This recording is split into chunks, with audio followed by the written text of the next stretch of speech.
मित्रों, जो आनंद सर्जन में होता है वही आनंद विसर्जन में भी होना चाहिए।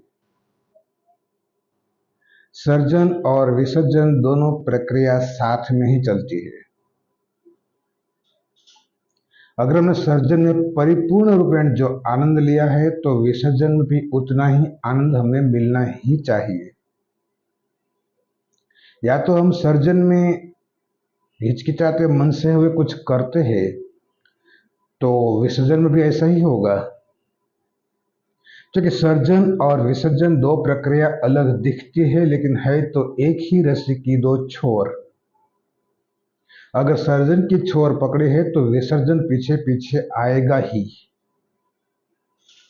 क्योंकि अगर बच्चे का जन्म है तो जन्मता के साथ ही धीमे धीमे वो मृत्यु की तरफ जाता है और एक दिन पूर्ण मृत्यु हो जाता है। जैसे दिए में लोई होती है, हमें लगता है कि अभी बुझी, अभी नहीं बुझी। रोज तेल कम होता जाता था और एक दिन पूरा तेल खत्म हो गया और लौ बुझ गई। हमें देखती है कि आज बुझी, आज नहीं बुझी। तेल तो रोज खत्म होता था, हमें लगता था कि तेल आज खत्म हुआ, आज खत्म नहीं हुआ, रोज कम होता था। गाड़ी के पेट्रोल डालते हैं तो एक दिन में खत्म नहीं होता है, रोज धीमे धीमे खत्म होता है, फिर हम भरते हैं। अगर पेट्रोल भराने का आनंद है तो पेट्रोल का उपयोग करने का भी हमें आनंद लेना ही चाहिए। भरी हुई टंकी खराब हो जाती है तो जो आदमी छोड़ना ही नहीं चाहते हैं वो आदमी बंधक बन जाते हैं। जैसे हमने मेवा मिठाई खा ली, अब हम कुदरती हाथ जाए ही नहीं तो कब्जियत हो जाएगा। सर्जन है तो उत्सर्जन भी जरूरी है। खाया है तो उसका उत्सर्जन प्रक्रिया जरूरी है। कुदरती हाथ से जाना ही पड़ेगा। हम उसको शरीर में रख नहीं सकते, रखेंगे तो बीमारी हो जाएंगी। अभी जो गणेश चतुर्थी का चल रहा है त्योहार, उसमें यही तो है, गणेश का सर्जन कितनी खुशी से करते हैं। 10 दिन उसके आसपास जो हमारी मान्यताओं, हमारी इच्छा व आकांक्षा होती है वो हम उसके आगे मांगते रहते हैं। फलीभूत कितनी हो ये तो हमारे मन के ऊपर आधार है। मन अगर शांत होगा, कोई इच्छा कोई और विचार नहीं होगा और शांत मन में जो संकल्प होता है वो फलीभूत होता है। अशांत मन में नहीं होता है। जैसे शांत पानी में हमारा चेहरा हमें दिखता है, तरंग होते पानी में नहीं दिखता है, ऐसे तरंगित मन कभी भी प्रार्थना फलीभूत नहीं कर पाता है। शांत मन से अगर जो भी करते हैं वो प्रार्थना फलीभूत होने की संभावना बढ़ जाती है।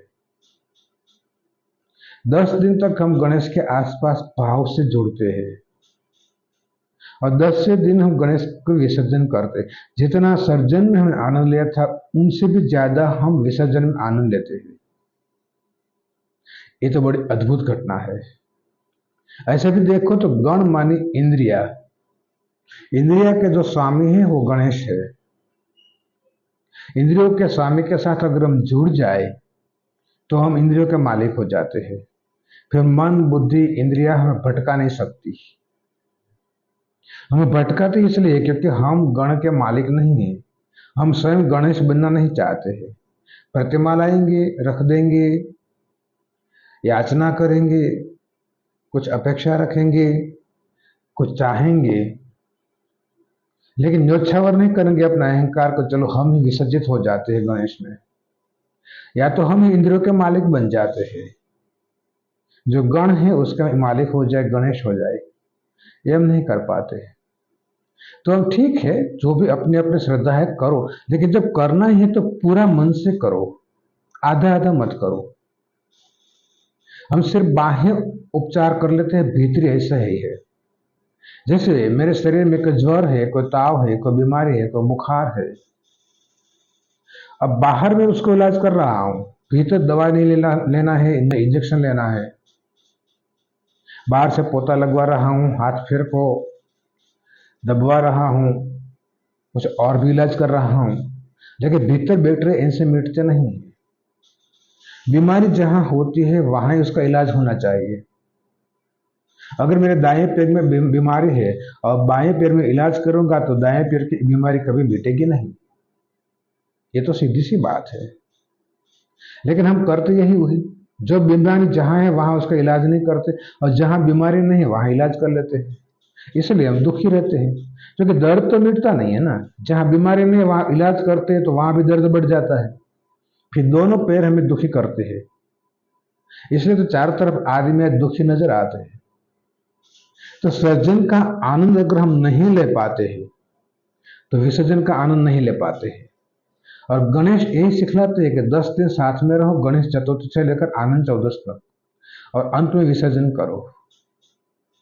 जीवन का जितना हमने बच्चे को जन्म समय आनंद लिया, उसी आनंद के साथ उसको इस दुनिया से विदा करना चाहिए। क्योंकि यहाँ तो बगीचा था, सैर करने के लिए आए थे, घूमने के लिए, घूम लिया, शाम हो गई, चलो अपने घर लौटते हैं। अगर कोई भला अपने घर चलते हैं तो उसमें दुख किस बात का। बगीचे को सराय खाना में रात को तो नहीं रुक सकते आप, वहां से तो निकलना ही पड़ेगा। तो ये परमात्मा का बगीचा है, यहाँ खेले नाचे कूदे, फिर अपने शाम हो गई, अपने संध्या हो गई, चलो परमात्मा के घर वापस लौट जाते। तो उसमें दुख किस बात का। उम्र से कोई संबंध नहीं है कि बगीचे में तो दोपहर घर लौट जाओ, कि शाम को लौटो, कि 3 बजे लौटो, इनसे कोई फर्क नहीं पड़ता। लौटना अनिवार्य है। बगीचे में आ ही गए हो तो लौटना ही पड़ेगा। तो जिस खुशी से आए थे उसी खुशी से लौटने में हर्जा भी क्या है, लौटना ही चाहिए। जिस खुशी से हम व्यवसाय शुरू करते हैं, दुकान शुरू करते हैं, ऑफिस शुरू करते हैं, लोगों को आमंत्रित करते हैं, मेवा मिठाई खिलाते हैं, भोजन करवाते हैं, कितनी खुशी होती है सर्जन में। उतनी खुशी जब ऑफिस में बंद करे, दुकान बंद करे, उस समय भी होनी चाहिए। उस समय भी लोगों को बुलाओ, इकट्ठे करो, भोजन समारोह करो, और अपनी विदाई लो कि चलो आज विसर्जन हुआ। सर्जन का जो आनंद लिया था उनसे 2 गुना विसर्जन का आनंद हम लेते हैं। जीवन आनंद में बन जाएगा। हम बनाना चाहे तो बन सकते हैं, न बनाना चाहे तो कोई क्या करे। सर्जन और विसर्जन साथ चलते हैं। जैसे खेलकूद में बच्चे को आपने देखा होगा, जितनी खुशी से हो, गांव में आज भी बच्चे मिट्टी के मकान बनाते हैं, उतनी खुशी से शाम होते जब घर जाते तो मकान को तोड़ देते। तोड़ने में 2 गुनी खुशी आती, चलो फिर कल दूसरा बनाएंगे।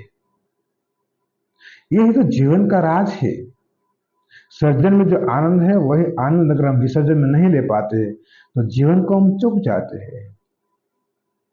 दोनों पलड़ों को देखो, सिक्के के 2 पहलू है, दोनों को देखो। एक पहने वाला सिक्का तो मिलेगा नहीं। तो सर्जन का आनंद लेना चाहते हैं तो विसर्जन से भागो मत, उसी आनंद से विसर्जन करो। अगर व्यवसाय करते हो तो भी निवृत्ति लेते हो तो खुशी से लो। जॉब करते हो, नौकरी करते हो, तब भी जब अपनी पूरी होती है अवस्था, तब पूरे आनंद के साथ अपने मित्रों को बुलाओ और साथ साथ सबको बैठो और खुशी से विदाई लो। हम करते क्या है, विदाई के समय मुंह सिकुड़ जाता है, क्योंकि जीवन भर हमने आनंद नहीं लिया होगा तो मुंह सिकुड़ेगा। अगर व्यवसाय ठीक से किया होगा तो आनंद भी खुशी से तुम छोड़ भी सकते हो। ठीक से खाया होगा तो ठीक से छोड़ने में हर्जा नहीं होगा। अगर कंजूस हो गए होगे तो छोड़ नहीं पाते। अक्सर कंजूस आदमी ही कब्जियत वाले होते हैं, तो छोड़ना ही नहीं चाहते कुछ भी, तो मलमूत्र को भी नहीं छोड़ पाते हैं। इतना कंजूसाई आ जाती है। अन्यथा कुदरती हाथ जाने में क्या रोकना। अच्छा खाया है तो मत छोड़ो, मेवा मिठाई खाया है तो मत छोड़ो, कब्जियत हो जाएगी, और कब्जियत के कारण और बीमारी भी आएगी। और यार छोड़ना तो पड़ेगा ही, आज छोड़ो कल छोड़ो, इनसे कोई फर्क नहीं पड़ता। गणेश की प्रतिमा को जैसे आप छोड़ देते हो, वैसे अपने जीवन को भी संकेल लो। जब जाने का वक्त आ जाए तो परिवार को बोलो, चलो मेरी यात्रा पूरी हो गई, अब मैं चलता हूं। जी लिया आपके साथ, काफी जिया, बगीचा था, आया, सैर किया। कोई पूर्व आयोजन नहीं था कि मेरे जीवन में आप ही आएंगे कि दूसरे आएंगे।